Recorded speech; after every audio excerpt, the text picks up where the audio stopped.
friends, it's Belinda here from Be Making Joy. As you know, knitting is what brings me joy, and I want to share that with you today. I'm going to, in this video, teach you all the beginner steps you need to make a mug cozy for those times when the message on your mug just might not be appropriate for your video conference audience. Then you can just grab a cozy and cover it up.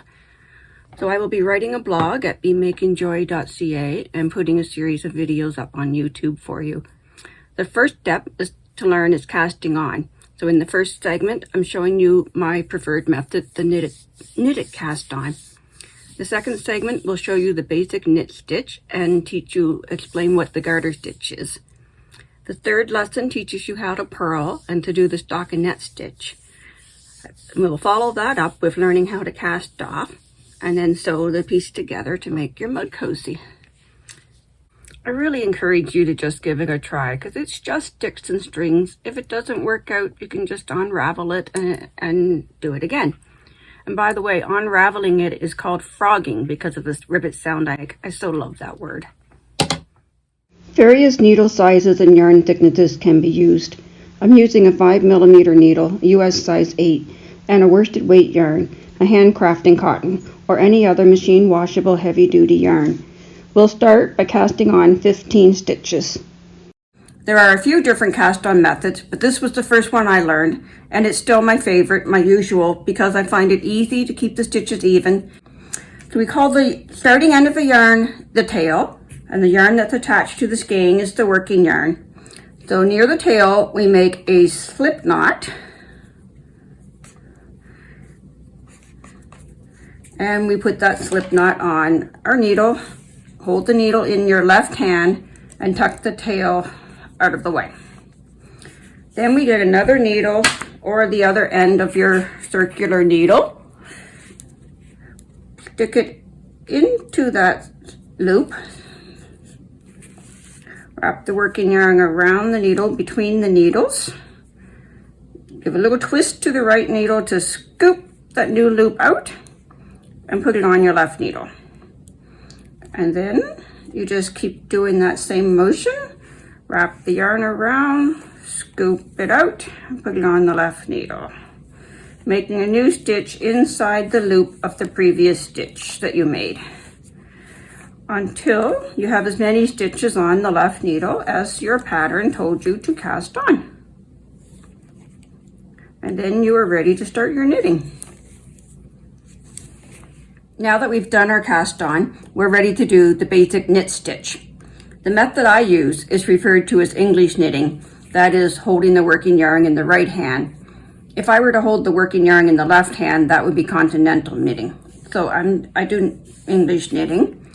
You begin with the project in your left hand, holding it with the loops on the top of the needle, and the fabric as it forms falls below the needle. We insert the right needle into the last cast on stitch, and I tend to do a little half twist around my right pinky to control my tension. You'll have to play with that and see how much tension you need, because you don't want to be stretching it too tight, but you don't want it to be so loose that your stitches are sloppy. So we take the working yarn behind and between the two needles. We do a little twist with the right needle to scoop that new loop out. We leave it on the right needle and we throw the old one off the left needle. We push it off. And then we repeat that through every stitch. Wrap, scoop, and push. Through from front to back. Wrap it behind and between, scoop it out, and push it off the left needle.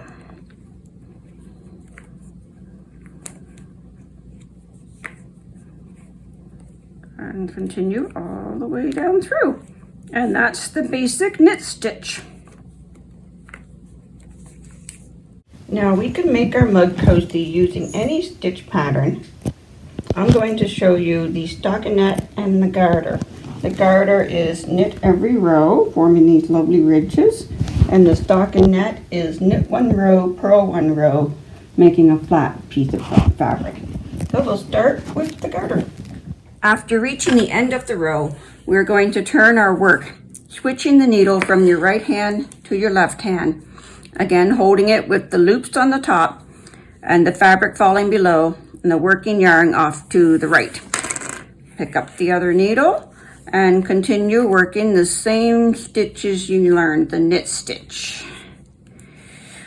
Working multiple rows of knit stitches creates ridges like this, known as the garter stitch.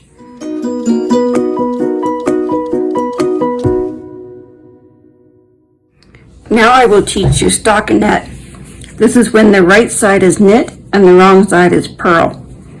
The knit stitch is forming V's and the purl stitch is forming rows of bumps. So after we have knit the first row, we turn the work from right hand to left hand, again with the loops on the top and the fabric below and the working yarn to the right. And instead of going front to back like the knit stitches, we're going to go insert the needle from back to front. Wrap the yarn around that right needle counterclockwise, and then give a little backwards twist to the right needle to scoop out that new loop. Throw the old one off the left needle and leave it on the right needle. So again, that's insert the needle from back to front, wrap the yarn counterclockwise around the right needle, scoop it out backward to form a new loop, and slip it off the left needle. And we continue making these purl stitches along the whole row. Now stockinette is knit one row, purl one row, and repeat. So we're alternating knit rows and purl rows. So let's flip it over now and do a knit row. Look at the fabric as it's forming. Stockinette has a distinctive right side and wrong side. On the right side, the stitches are all lining up flat, and each individual stitch is a V. Can you see that? And on the wrong side, we have all the purl bumps. That's a stockinette.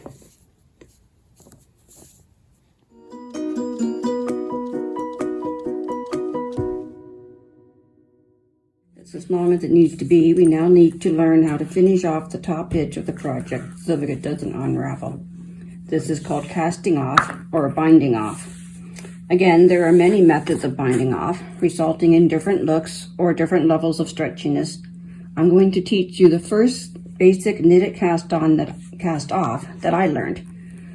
The first step is to work the first 2 stitches in pattern. And by in pattern, what I mean is according to whatever stitch we have been doing, in this case the stockinette stitch. It's also possible to bind off on a purl row or in pretty much any stitch pattern. So in this example, we're binding off each stitch knitwise. Now with the first 2 stitches on the right hand needle, we insert the tip of your left hand needle into the first stitch and pull it over the second stitch and off the needle, so that we've just bound off 1 stitch and have 1 stitch left on the right needle. Now we knit another stitch. Again, insert your tip of the left hand needle into that first stitch on the right hand and pull it over and off. We've just bound off our second stitch. We continue in this method all the way down the row until we have just 1 stitch left.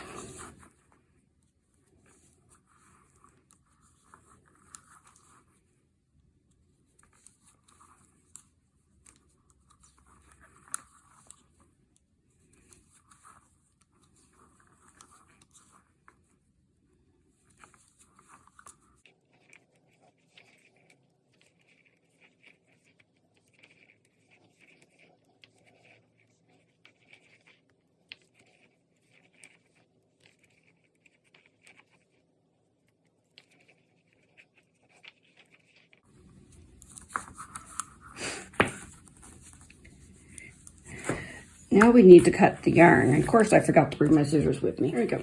When we cut the tail, we need to leave enough yarn to sew with if necessary. The pattern will usually tell you how long a tail to leave. For the mud cozy, let's leave 6 to 10 inches. Now we pull this tail all the way through that last stitch to fasten it off. This serves as a knot to prevent your work from unraveling. In the next segment, I'll show you how to put this all together to make a mud cozy. Now I'm sure you noticed that the edges of your stockinette stitch are starting to curl in. They tend to do that. We could wet block it, which means wetting the piece, soaking it in water for a little bit, and then flattening it out on a carpet or a mat and pinning it. And that would retain its shape and open up those stitches and make it look really nice. But for the sake of this video, I'm just going to carry on and sew it together for you. Now, when you go to sew it together, don't make the mistake of sewing it together through the handle, then it won't come off. We need to sew the ends together like this so that it can come off for washing. So let's thread our yarn.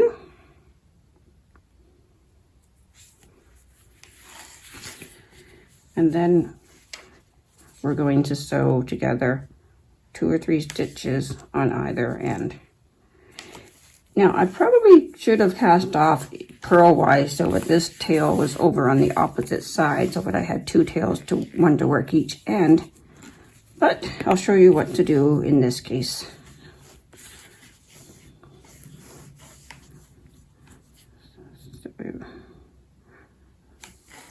Run that needle through one stitch. Oops, that wasn't a stitch. Run it through the first actual stitch. And then back through the next stitch.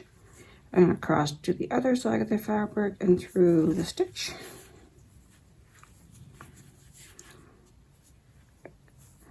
And then through the next stitch.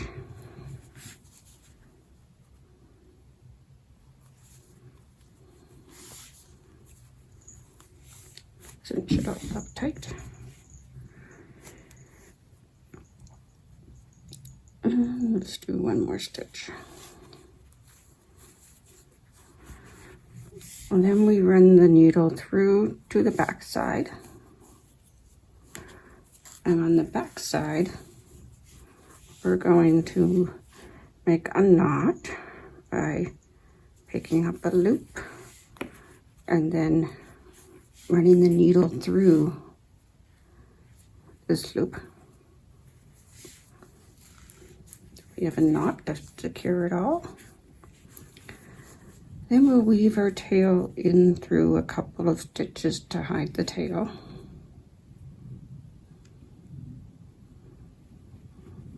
Grabbing just the back side of those stitches. We don't want the needle coming back through on the other side.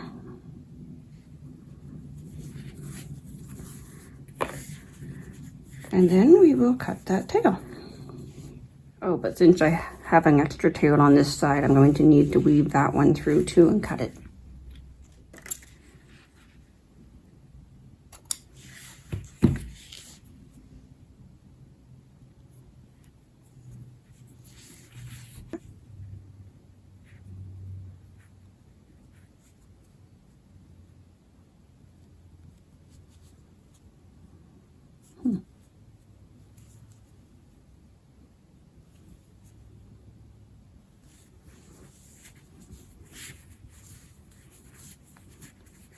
Just by grabbing a few loops on the back side.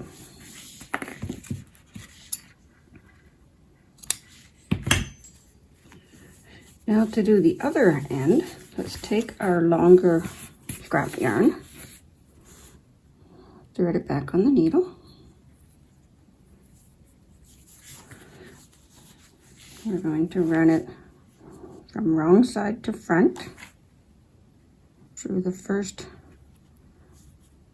stitch, not all the way through, and then go front to back through the other stitch. Let's knot that on the wrong side.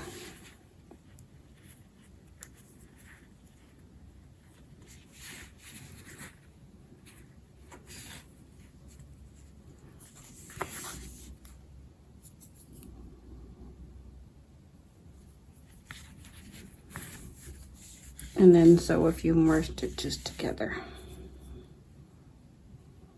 So up through the next stitch. Down the next stitch across the fabric.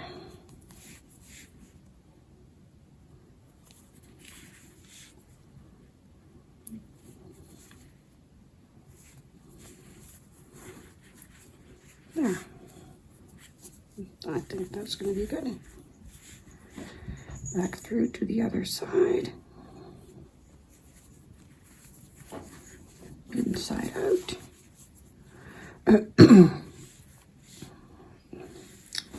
Make a knot by picking up and holding onto that loop. Go back through that loop, secure it, and then again weave it through a few stitches and cut it. And then this tail will need to weave through a few stitches and cut it.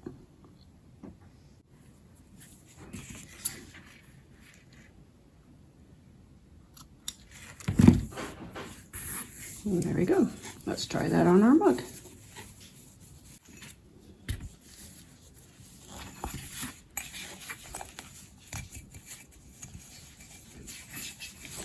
And yeah, it would have been nicer if I had wet blocked it.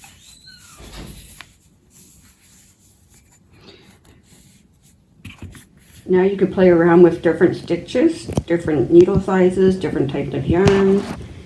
Make them larger for different size projects, like maybe a flower pot or a container you want to use for storage, or a container you want to turn into a flower pot.